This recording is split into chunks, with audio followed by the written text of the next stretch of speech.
Right, hello there, good evening, good afternoon, good morning, good whatever it is, wherever you happen to be. My name is Paul, I'm also called Knack. I'm the brains behind Knack's Daily Teaser, which is a set of brain teaser quizzes.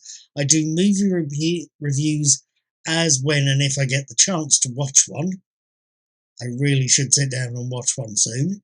I also watch TV shows and will frankly give you my opinion of what I've seen if and when I think you might like to hear it.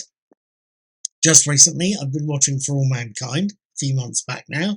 I've also been watching, over the past couple of weeks, I've been watching The Underwater Menace, a classic Doctor Who Patrick Troughton story that I felt you might be interested in, or at least might be interested in hearing what I thought of the show.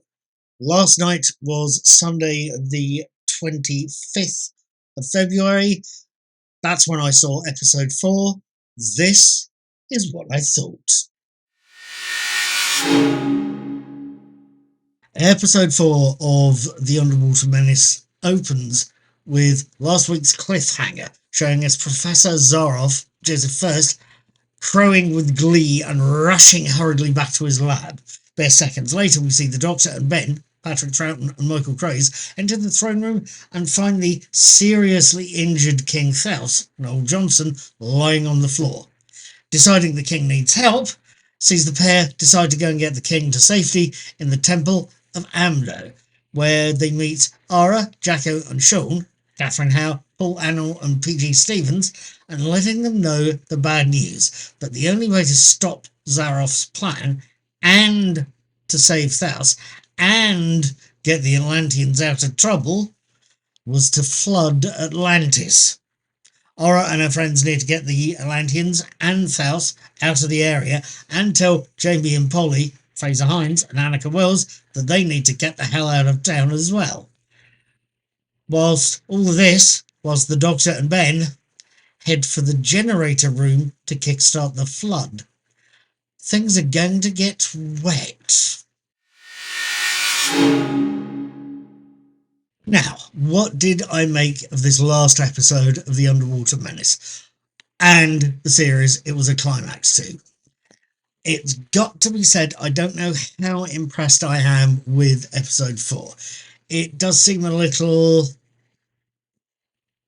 not forced per se, but possibly a little bit by the numbers. It shows us the incredibly regal king not dying of his wounds and being taken to safety.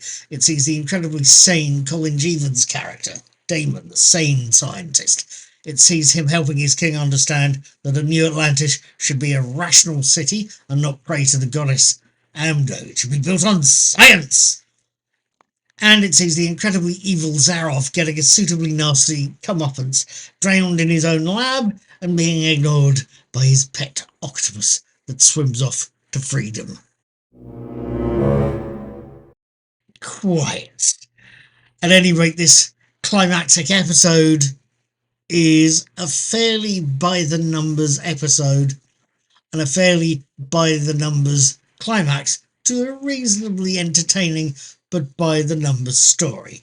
I will give part 4 credit for having no muffled dialogue, something I noticed in the 3 earlier episodes, and I will say that despite it being run-of-the-mill, by-the-numbers, what have you, it still had a certain degree of camp, however you define it, and was at least an entertaining finish to the story.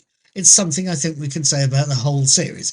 It is not the most memorable story classic Doctor Who produced. The Underwater Menace is not on a par with other Troughton episodes, things like The Power of the Daleks, The Evil of the Daleks, Moonbase. It's not the most memorable story in his era. It is entertaining. Not perfect, but it is entertaining, especially if you've got a taste for vintage Flash Gordon.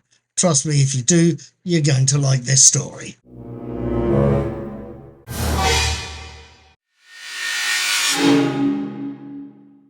At any rate, this is where I'm going to leave things for now. The next thing I'm planning on watching and reviewing will be Shooty Gatwell's first complete series as the 15th Doctor. That's due to drop, or at least hit British screens in May at some point. From what I've seen, there's talk the third Saturday in May, the 18th, I believe, may be that date. I don't know, but I'll have my review up as soon as I do.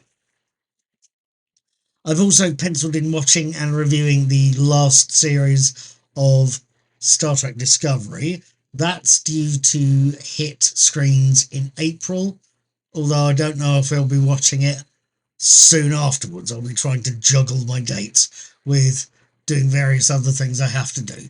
At any rate, I will be watching them, and I will be reviewing them, and I will be posting them to my blog, Knickknacks Old Peculiar, and my YouTube channel, Mr. Cuddy297 at 7, as and when I do. I will hopefully see you for those, and for any other movies and TV shows I write, but until then, please feel free to have a look out for the teasers in that top corner there. I will see you later. Have a very good day, take care, be good, and to quote the late great Patrick McGowan, be seeing you.